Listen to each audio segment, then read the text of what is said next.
The accolades and adoration that flowed across the globe after the death of Canadian icon Leonard Cohen 4 years ago reflect his enormous influence even well beyond the realms of music, poetry, and literature. But as he was starting out, that outcome was far from obvious. And as the first of a planned 3-volume chronicle of his extraordinary life suggests, he wasn't always the easiest person to love. Writer and journalist Michael Posner is the ambitious author of that forthcoming trilogy. The first installment is called Leonard Cohen, Untold Stories, The Early Years. And Michael Posner joins us now on the line from Ontario's capital city. Michael, it's good to see you again. How are you managing? I'm managing. Nice to see you. Okay, glad to hear that. Can we just get terms clarified off the top here? Because it's interesting. I was showing your book to somebody the other day and mentioned that it was an oral biography, and they weren't familiar with the term. And maybe I should just give you a moment here to explain how that's different from, say, a regular bio that somebody might read about a famous person. Well, succinctly, it's essentially the voices or the edited interviews of the 500 plus people that I've interviewed, and I string them together in what I hope is a coherent fashion, and try to tell Leonard's story, birth to death, chronologically, as best I can, oral biography takes the writer out of the equation, essentially. Instead of my top-down interpretation of Leonard, you get to hear from the people who actually knew him. And so I think it has certain advantages and certain disadvantages, but I think it worked for Leonard. Well, having said that, you do point out in the book that you can't 100% vouch for all the stories that are in here because, after all, these are the early years. You're relying on people's memories from several decades ago, right? Absolutely. Memories are fallible. And sometimes you have to use a kind of editorial triangulation. Somebody remembers a certain incident that occurred at a certain time, and maybe you try and find somebody else who might have been at that event and see if their memory jibes, and you try to get things in alignment. But indeed, it isn't foolproof by any stretch of the imagination. Now, you've been at this for a long time, because you do say in the book that you approached Leonard Cohen, I think back in 2007, with the idea of doing this. What was his reaction at the time?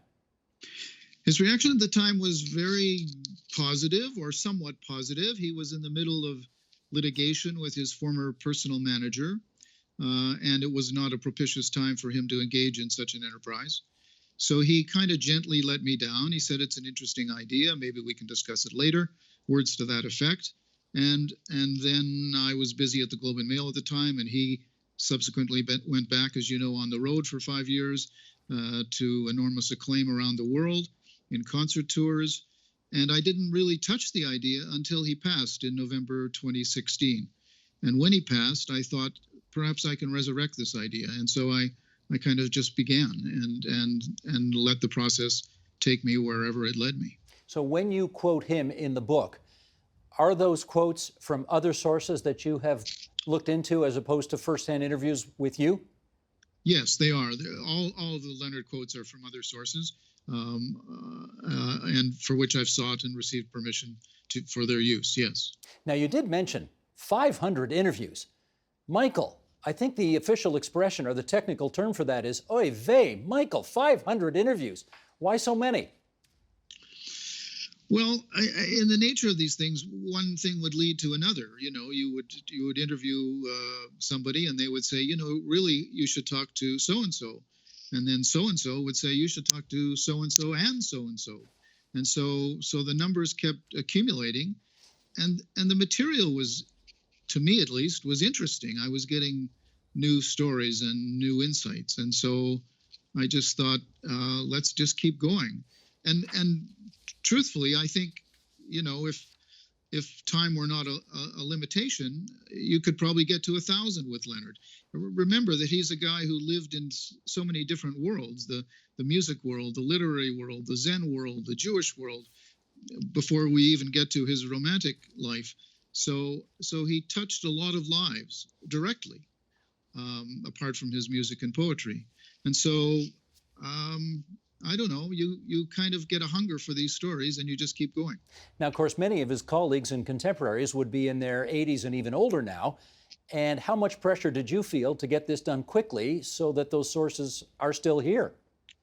Well, I felt a lot of pressure, in fact. And as it happens, sadly, a dozen people who I interviewed during the process have passed during these past 4 years. So there is some pressure, especially with that demographic, with that age group. So yes, I absolutely felt that. Now, some would not be feeling that demographic pressure, such as his kids. Did you manage to get them involved?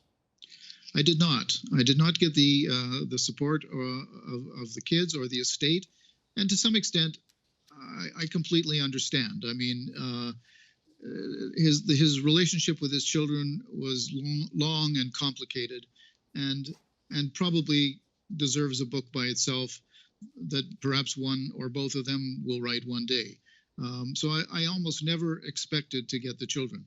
There were people that I wished I had gotten that I didn't, including his best childhood friend, Morton Rosengarten, Canadian sculptor, a wonderful guy. I think if Leonard had been alive and had been able to formally give his blessing to this project, Morton would have talked to me and others. But, you know, I'm not going to get everybody. You know, Steve, I don't want to pretend that it's absolutely a definitive biography. It's not. But I think my hope is that it will add to the conversation about Leonard Cohen. Oh, it surely does that. In fact, I mean, I can tell you, I did not know that Leonard Cohen's mother secretly wanted to sleep with Irving Layton. I mean, that's a nugget I did not know before I read the book. Well, there is some speculation in that comment, which comes from from Irving's ex-partner, Aviva Layton, but it's certainly plausible. Okay, one of the things that maybe less prurient things that jumps out of the book is that this guy was constantly on the move, right? He was always on the move. Why do you think? You know, I think there's a few factors. One is simply his a sense of wanderlust, a sense of never being comfortable for too long in one place, and indeed, as soon as he became comfortable, he became uncomfortable in a sense, and so he moved on. And so you see this pattern repeatedly, where he's moving around between Montreal and New York and Los Angeles and London and Paris and Hydra, the island of Hydra in Greece, and he just, you know, he's a week here, 2 weeks there, 3 days here, and then he moves on. The other factor, perhaps, is that he was hugely influenced by Irving Layton, who taught him, among other things, to really drink life to the lees, as Tennyson said, to really soak up experience. And I think he was an adventurous guy. He goes to Ethiopia in 1973 when they're about to embark on civil war. He goes to Cuba in 1961, just before the Bay of Pigs. He's fearless in a way, and he wants adventure, and he wants to live life, and so and expose himself to the entire range of human experience. And yet, unlike Frank Sinatra, who always said when he got out of Hackensack, New Jersey, I never want to go back there ever, Montreal always called him home. Why do you think? Well, it was home. His family was there still, the extended Cohen family. His good friends were there. It was the source. It was his upbringing. You know, he was deeply connected to it. He always maintained a house there.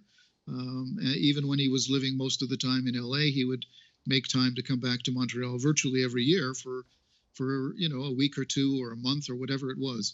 So he had deep roots there. And deep friendships, and he wanted to maintain those. There is a duality about Montreal, though, beyond obviously English and French. There's modern and more traditional. There is religious and secular. How at ease was he with all of these different aspects of Montreal, in your view? Oh, I think he was entirely at ease. I mean, he did write early on about the weight of history upon his shoulders. His sense that he wasn't able to express anything new because of that weight, that all of history had already been written in the streets, the pavement, and the stones of Montreal. That's an interesting idea, and it did lead in part, I think, for him to break away from the more traditional formats of poetry that he studied in university, and to become a more modernist poet. But I think he was comfortable with that. Remember that he is a minority as a Jew in Westmount.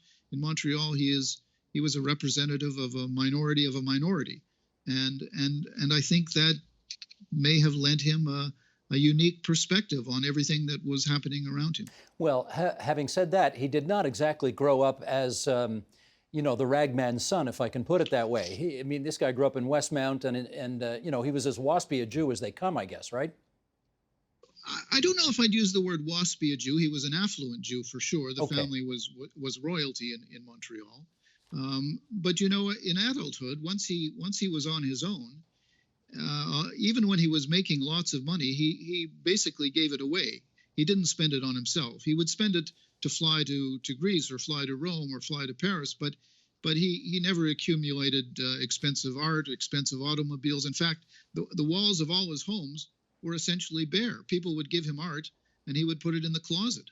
He had really very little interest in materialism. And so it is true that he came from privilege, but even in his heyday, you know, he would travel with two when he was on tour, he would travel with 2 suits of clothes, and he would wash one night and wear the other in the concert, and then do the same thing the next day. So he did not live a large life, as the saying goes. And we do have to remember he lost his father at a very young age as well, which no doubt had a traumatic impact on him. Huge impact. I think that, you know, that's incalculable, and bears further investigation, I think, by other historians and biographers going forward. Right. Well, let us talk about some of the people with whom he has connected over the years, and some of these stories are really terrific. Certainly the names Suzanne and Marianne will be familiar to those who know Leonard Cohen's work. Suzanne and So Long Marianne being the songs that came out of those relationships, but quite a few of his songs. And let's talk about Take This Longing, or Joan of Arc, or One of Us Cannot Be Wrong, apparently inspired by the singer Nico. And let's start there. What was their relationship like? Well, in that case, it's unrequited love. Leonard was, when he met her in the late 1960s in New York, in the Andy Warhol scene, he was entirely smitten by her.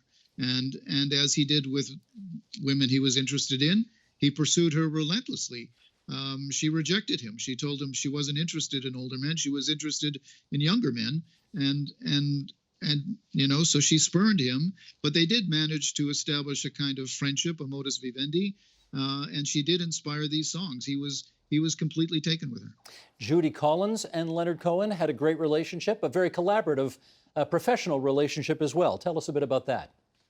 So Judy Collins is a huge figure in the career of Leonard Cohen, because she hears Suzanne and a few of his other songs sometime in early 1966, and she's in the middle of recording an album of her own and needs more cuts, more tracks. And she says, "I love this song. I'm going to record it." So she records Suzanne, and it becomes, because of Judy Collins being at the time far better known than Leonard Cohen, it gains notoriety and circulation and radio play, and basically puts him on the map. And then she brings him to various concerts where she's performing, and gives him billing, and lets him perform, and essentially introduces him to her folk world. She's a huge figure, and I guess perhaps he repaid that kindness to some extent by encouraging her to write her own songs and not just do covers. Mm-hmm. Any sense that you picked up along the way that he might have been, I don't know, not 100% on board with writing songs that made other people stars, as opposed to recording them himself at the beginning and becoming a star like they were? You know, I think he was always his own man, and he was always doing his own thing. He looked for inspiration in various places. I know that Joni Mitchell would later accuse him of plagiarism, and there's no doubt that he would go through the works of other poets and other lyricists to find inspiration, but he would find a way to make them his own. And he was constantly reinventing himself. He was a guy, you listen from album to album, and they are very seldom a continuation of what he was doing. They are usually a departure, and it was a way for him to try and reinvent himself and stay fresh and really stay true to what he was. Well, since you mentioned Joni Mitchell and that charge of plagiarism, we should follow up on that right now. And let me just say a word to our director, Sheldon Osmond. Top of page 4, Sheldon, let's bring up this quote here. This is what Joni Mitchell said of her good friend Leonard Cohen. "I briefly liked Leonard Cohen, though once I read Camus and Lorca, I started to realize that he had taken a lot of lines from those books, which was disappointing to me. Now, that's quite an allegation to make. How did he take that? I don't think he took it particularly well. On the other hand, they did maintain a friendship long after that. They would see each other, periodically in Los Angeles or New York or even in Toronto, and so I'm sure he didn't like that comment. But I don't think he literally was guilty of plagiarism. Frankly, I think he used Lorca and he used Camus and he used others, as I say, for inspiration.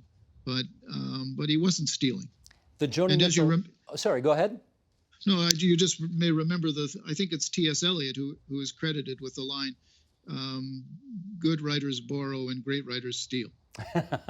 That's a great line. The Joni Mitchell song, "A Case of You," is that about Leonard? Almost certainly. And his mother basically confirmed that, didn't she? She's in the song. Yeah. Or if she's not in that song, she's in one of the other songs, and where she basically tells Joni, "Go with him if you must, but be prepared to bleed."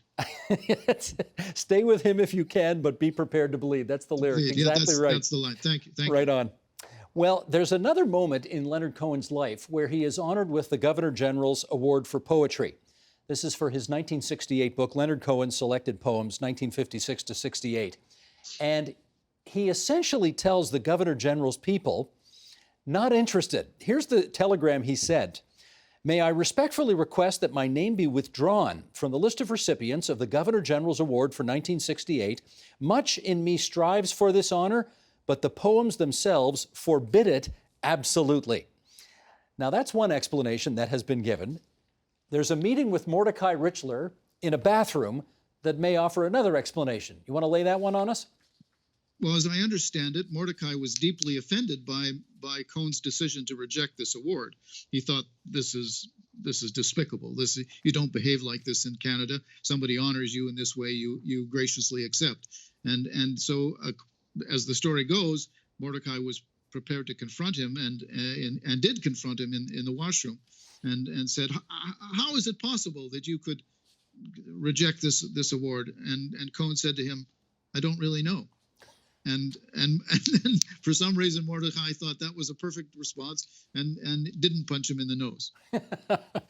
Okay, you write in the epilogue of the book, his timbre was mediocre at best, his vocal range was limited, his guitar skills were marginal, yet there was clearly something in his voice and lyrics that resonated, that penetrated to the very heart of his audiences.